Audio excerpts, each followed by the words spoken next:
We start in Texas, where Democrat Taylor Remick just pulled off what Reuters describes as a wake-up call win for Republicans in a state Senate special election. And the reason I'm starting there is simple. When elections start moving in a certain direction that politicians don't like, there becomes two paths. You can compete harder, change your message, broaden your coalition, earn more votes. Or you can do the other thing, the rule thing.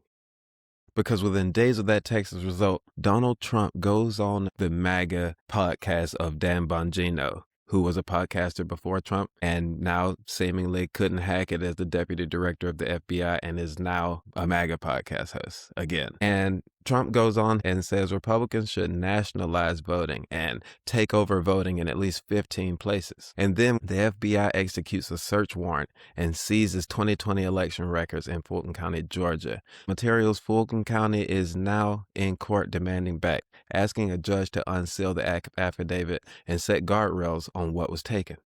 Check this out. That Texas special election this weekend, a place Trump won by 17 points, instead going to the Democrat by more than 14 points. A swing of over 30 points in the Democrats' direction in Texas, with Americans now telling pollsters by a 2-to-1 margin that Trump being back in office has made their life worse, not better. Trump has today told a right-wing podcaster, a guy he previously installed at the FBI for some reason, but who's now back to podcasting. Trump today told him that he wants Republicans to, quote, take over elections, meaning literally seizing the elections infrastructure all over the country. Okay. And his bizarro world seizure of ballots from Fulton County, Georgia, may be about to get nuked in court, as Fulton County today sued to stop him from doing anything with what they took. And the detail that turns this from headline into pattern, reporting says the director of national intelligence, Tulsi Gabbard, was present at Trump's request and arranged contact around that search, a phone call between Donald Trump and the agents on the ground, an unusual overlap of national security leadership and local elections infrastructure that lawmakers are demanding answers about. So, Texas flips once, and because they're afraid of a Senator Jasmine Crockett, the response is no longer persuasion, it's control. Because remember, it was Trump who originally called Governor Greg Abbott in Texas and told him that he wanted 5 more seats in the U.S. House. You know, and then that backfired on them when Governor Gavin Newsom then had a ballot referendum done to do legally what they were trying to steal. So let's get into the show. Welcome to The Quiet Loud. I'm DeAntony Collins, and here's what we do. We don't chase outrage around. We look at the patterns with facts, names, dates, and receipts, so you leave informed, not inflamed. Now, if that's your kind of show, please hit like, subscribe, and tap the bell. All right, so let's get into it. And we'll start with the most physical kind of power, the detention camps that the Trump administration is really pushing to expand. So AP reports that the Trump administration is pushing to expand immigrant detention by placing thousands of detainees in county jails and converted warehouses and privately run facilities. And state and local officials across the country are now pushing back, trying to block or slow these plans. We've already seen in several states where the local leadership is talking directly to these businesses or whoever own these facilities and getting them to kind of stand down by taking away incentives that they get locally or what have you. And then we're starting to see that pushback is working. And you can see just how that pushback is spreading. Reuters reports that even Republican Senator Roger Wicker is opposing planned ICE detention site in Mississippi, arguing that the community can't support it and is warning about the strain on services, while DHS has not publicly responded to that. And that matters because this isn't just about their policy, it's about infrastructure now. Because once you build the beds, you change what is politically possible.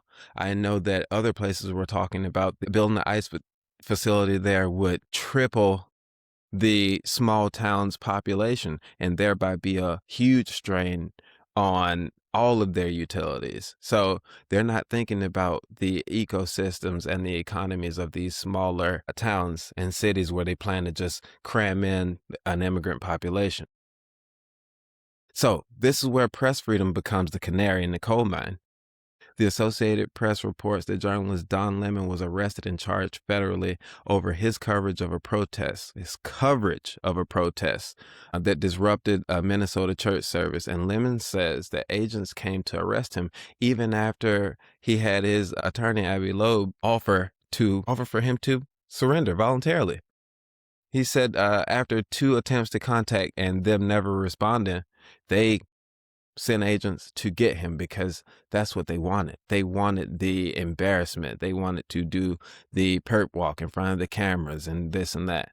But I think it is our job to understand the downstream effect of this. If public documentation, journalism, and protest coverage becomes something you can frame as a federal civil rights case, the punishment doesn't have to be a conviction. The punishment can be the process, because what happens is a chilling effect. People stop showing up. They stop taking out their cameras. They stop reporting. And then we don't get a chance to see with our own eyes and hear with our own ears just what's happening, the atrocities that they're trying to perpetrate on American citizens and undocumented, workers and, the undocumented out there. And once the cameras are chilled and the public record gets weaker, changing the rules of democracy will get so much easier for them, because they will lay a predicate for why they need to make the rules much more strict on us, or why they need more of the governing power over our lives. So Reuters reports that Donald Trump urged Republicans to nationalize voting and take over voting in at least 15 places without offering details, as he does, while repeating false claims about widespreading illegal voting, which he does. And most of the time he is perpetrating himself. Now that's a bright flare, right? Because for decades, Republicans have sold the country a story about elections and the local control and state rights and decentralization. That was what they were all talking about, to break up big government, because states' rights were the most important. And now what we're hearing is nationalize the vote. Nationalize the vote isn't a tweak. It's a confession that the ideology is optional when their power's on the line. So they can justify a takeover with the pretext that there's some kind of rot in the system. But we know that the rot is coming from Donald Trump and his folks. The same people that called Brett Raffensperger and asked him to find the needed votes to swing him Georgia. The same place where he is now trying to go and collect all their elections records. So here's the pretext in motion.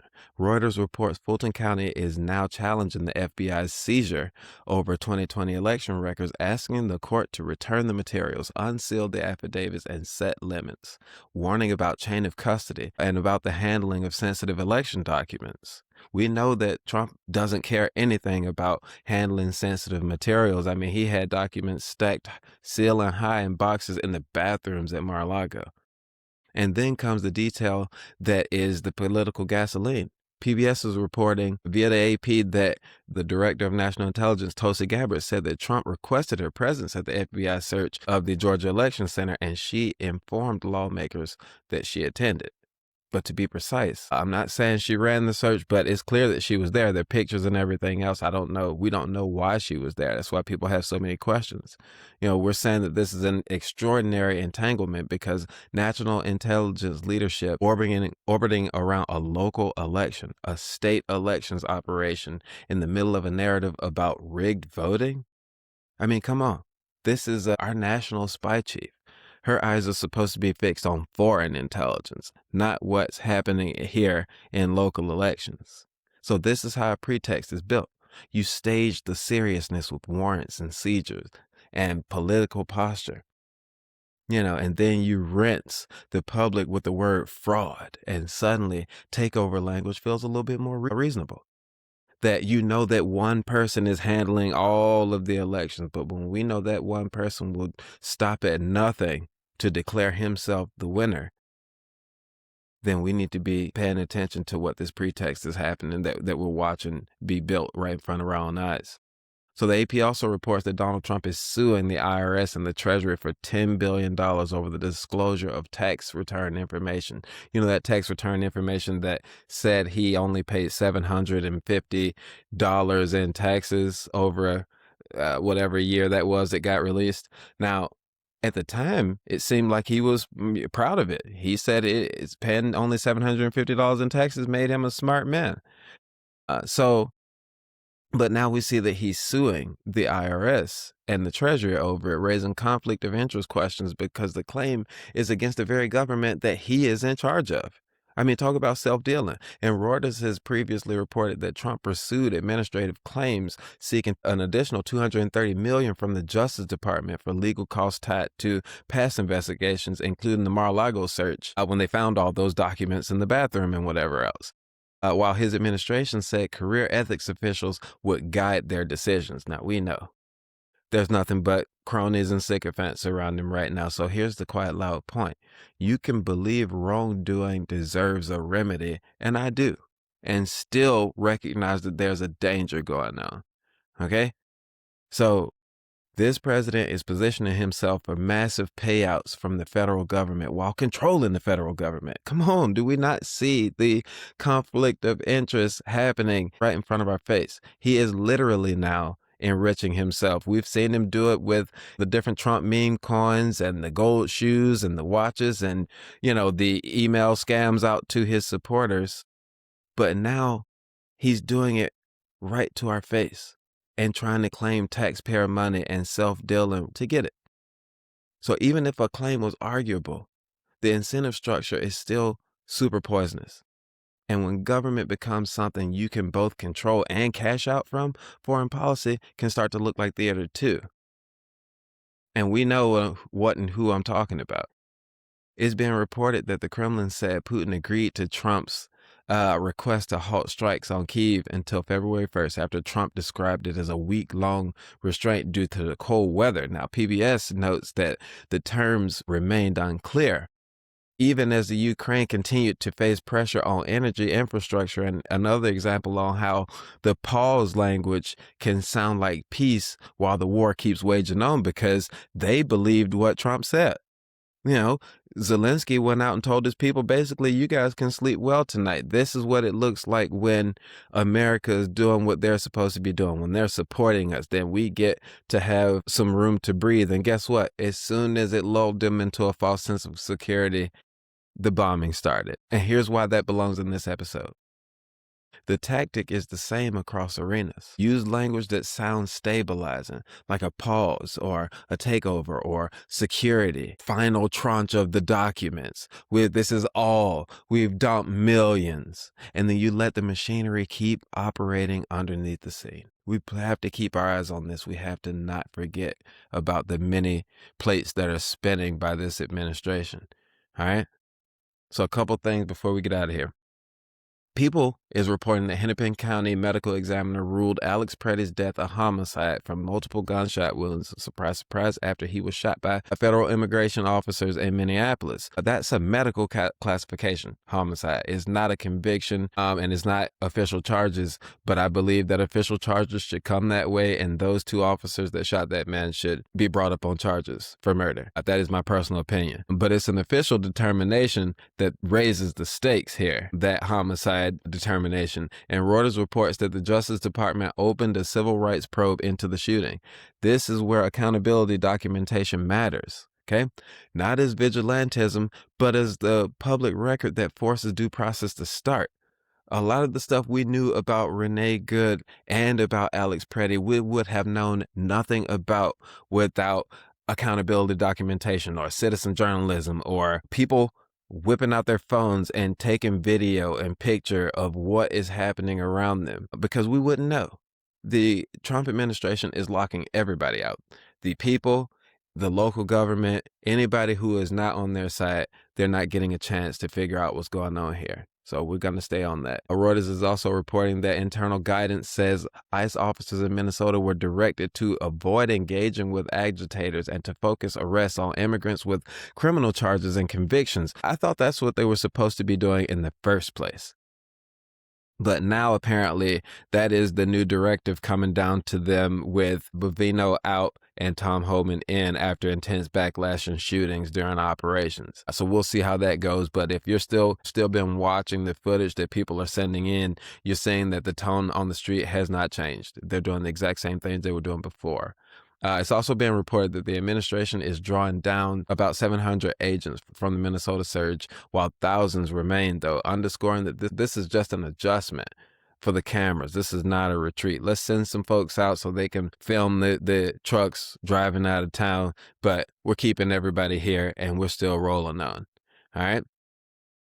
One last thing, coverage of the DOJ's Epstein release has emphasized both volume and controversy. Millions of pages with heavy redactions, but intense criticism on how survivors have been handled. This release was over a month late than it was legally supposed to be, and that was, in the DOJ's words, due to them being very careful in the redactions that they are protecting the victims and the survivors. Now, that just makes you question, who do they think the victims and survivors are? Because it's been reported that several of the actual women, the victims and the survivors, some of the men as well, their names and informations and some photos are out on this release website. Meanwhile, some of the perpetrators are the ones who have their information redacted.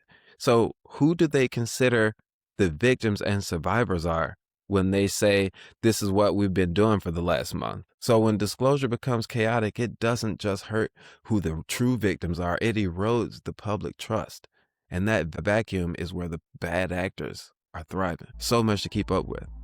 But if this episode helped you understand that pattern at all, not just reacting to the headlines, then please do three things for me. Like this video so that it travels further on the timeline of more people. Subscribe and tap that bell, and pick a civic action to do tonight or over the next few days. Contact your representatives about election administrative independence or detention oversight in your area, or press protections, because democracy just can't defend itself. All right? We have to be standing up and we have to be saying something. I won't keep you any longer. It's been The Quiet Loud. I'm DeAntony Collins. Please stay grounded and stay informed and stay loud quietly. Y'all take care.